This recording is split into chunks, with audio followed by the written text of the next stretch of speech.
Jo crec que la cultura és un element permeable, que ha d'estar present en tots els canvis després d'una crisi, en canvis urbans, socials, econòmics, i el que estem fent des del nostre sector és executar un projecte encarregat pel Ministeri de Cultura, i el que estem fent és hem construït un cens d'artistes afectats per la Dana i també d'empreses, i estem portant aquests artistes a festivals de renom, a circuits en sales de concerts, i també, el projecte un poc amb més valor de tot això és que estem portant artistes afectats per la Dana a municipis també afectats, i així d'alguna manera en els espais públics, que se converteixen en escenaris, se creen relacions de comunitat, se creen vincles i se formen espais de connexió amb el veïnat i amb el territori.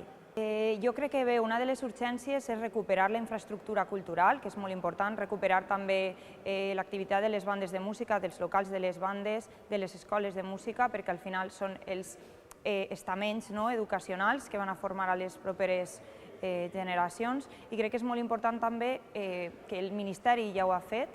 traslladar competències a les associacions culturals locals que coneixen el territori i saben on aplicar aquests fons i com fer-ho. Jo crec que sí, perquè crec que aquest model públic-privat en el que l'administració finança i el sector, ciutadà o sectorial executa, crec que és un model molt encertat perquè se treballa des del municipi, des del territori, i se coneixen les necessitats reals, i crec que és una oportunitat per explotar aquesta manera de treballar que té en compte tant el territori com la ciutadania, com tot el sector que articula tot això.